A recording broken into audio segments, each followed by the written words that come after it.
বাংলার সবচেয়ে বদমাইশ দালাল বেঈমান শুভেন্দু অধিকারী বলছে এতদিনে 12 কোটি মানুষ বিজেপি সরকারে আসার পর থেকে, যার মধ্যে 9.5 কোটি দলিত আদিবাসী এবং 2.5 কোটি মুসলমান, সম্প্রতি বাংলার সবচেয়ে বদমাইশ দালাল বেঈমান শুভেন্দু অধিকারী বলছে যে নরেন্দ্র মোদীকে দেখে ভোট দিন।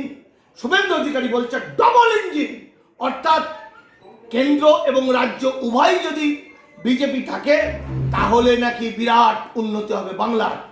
মনে রাখবেন বন্ধু, আসামে আগের বিধানসভা ভোটের আগে মাননীয় প্রধানমন্ত্রী নরেন্দ্র মোদী ওখানে গিয়ে বলেছিলেন আমরা যদি ডবল ইঞ্জিন আপনারা করে দেন, অর্থাৎ আসামে যদি আমরা সরকারে আসি সমস্ত ডিটেনশন ক্যাম্পগুলো ভেঙে দেবো। কিন্তু আশ্চর্যের বিষয়, আশ্চর্য না এটাই বাস্তব, ডিটেনশন ক্যাম্প ভাঙা দূরের কথা, প্রচুর পরিমাণে ডিটেনশন ক্যাম্প সেখানে তৈরি করছে। এবং যেটা সবচেয়ে ভয়ঙ্কর, আসামের 19 লক্ষ মানুষ, তারা প্রত্যেকেই ভারতীয়, তাদের প্রত্যেকের কাগজ আছে। 16 লক্ষ বাঙালি এবং বাকি আদিবাসী ইন্ডিজেনাস পিপল যারা এই ভারতবর্ষের মালিক, তাদেরকে কৃতদাস বানাতে চেয়েছে। একটা সহজ যুক্তি আপনারা বুঝুন, সেটা হচ্ছে যাদের কাগজ আছে, নথি আছে, তারাই আবেদন করেছে। আর আমাদের যেমন পশ্চিমবঙ্গে 1948 সালের আগের দলিল দেখাতে হবে, আসামের ছিল 1971 সালের পরে যারা এসছে তারা অবৈধ অনুপ্রবেশকারী, অর্থাৎ এই 71-এর পরে আসা মানুষগুলো কেউ আবেদন করেনি। তাহলে আবেদন করেননি, তারা লুকিয়ে বেরিয়েছে। যারা আবেদন করেছে তারা প্রত্যেকেই এই ভারতবর্ষের আসাম চুক্তি অনুযায়ী নাগরিক। আসামে কেন্দ্রীয় সরকার এবং তার দালাল, তার পিছনে আছে কর্পোরেট পুঁজি, সাম্রাজ্যবাদী কর্পোরেট পুঁজি, দেশি বিদেশি আদানি আম্বানির মতো লোকেরা। আজকে নরেন্দ্র মোদী সরকার একে একে সমস্ত সরকারি প্রতিষ্ঠান বিক্রি করে দিচ্ছে। এই বিক্রি করে দিয়ে তাদের সেই কোম্পানিগুলোকে দাস শ্রমিক সাপ্লাই দেবে, কৃতদাস দাস শ্রমিক, পেট ভাতের শ্রমিক তৈরি করার জন্য আসামের 19 লক্ষ মানুষকে বেনাগরিক করেছে। বন্ধু, আমরা দামাল বাংলা ফ্যাক্ট ফাইন্ডিং করে আসামের যারা এই এনআরসির আধিকারিক ছিল তাদের কাছে তথ্য নিয়ে জানতে পেরেছি 2017-তে ওরা একটা আসাম গৌহাটি হাইকোর্টের একটা রায় দিয়েছে। সেখানে বলেছে একজন অবৈধ অনুপ্রবেশকারী হলে তার বংশের সবাই অবৈধ অনুপ্রবেশকারী, অর্থাৎ বাজেট করা হয়েছে 1 কোটি মানুষকে আসামে অবৈধ করা হবে এবং বাংলার ক্ষেত্রে সেটা 6 কোটি।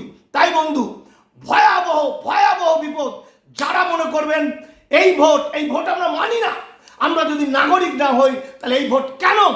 সিপিএম, কংগ্রেস, তৃণমূল, যারা যারা সিএ 2003-কে সমর্থন জানিয়েছিল, এই সংগঠনগুলো যা করেছিল, ভুল টুল যা হয়েছিল, তারা যদি মানুষ বাঁচাতে ঝাঁপিয়ে না পড়ে, তারা যদি এনআরসি এনপিআরসি এর বিরুদ্ধে মানুষকে এই ভোটের বাজারে মানুষকে না বলে, তাহলে মানুষ কিন্তু ওদের ছাড়বে না। আজকে আব্বাস সিদ্দিকীকে যেমন মানুষ ছাড়বে না, কারণ সেও আর সিএ এনআরসির বিরুদ্ধে বলছে না। তাই ভয়াবহ বিপদের হাত থেকে বাঁচতে আপনারা সচেতন হন, আপনারা হাতে হাত মেলান। দলিত আদিবাসী মাইনরিটির সমস্ত মানুষ এখন, তথাকথিত উচ্চবর্ণের মানুষরা এখন, কারণ আগামী দিন ভোটের পর আমাদের বাংলা ভয়াবহ হতে চলেছে যদি বিজেপি এসে যায়। তাই কিছুদিন সময় চাওয়ার জন্য, এই আন্দোলনকে বাড়ানোর জন্য বিজেপি বাদে যারা শক্তিধর তাদের হাত শক্ত করুন, তাদেরকে জেতান, আর বিজেপিকে জুতো পেটা করে বাংলা থেকে বার করে দিন। Banabithi picnic spot and resort শহরের কোলাহল ও ব্যস্ততার ঘেরাটোপ থেকে নিজেকে মুক্ত করতে চলে আসুন বনবিথী পিকনিক স্পট অ্যান্ড রিসর্টে।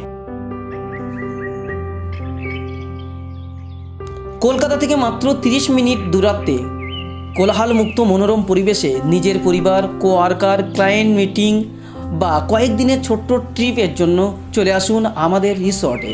আমাদের ঠিকানা জাগুলগাছি, ঘটকপুকুর, সোনারপুর রোড, ভাঙড়, দক্ষিণ 24 পরগনা। বিস্তারিত জানতে ফোন করুন 9732684321 অথবা 8918067831 নাম্বারে।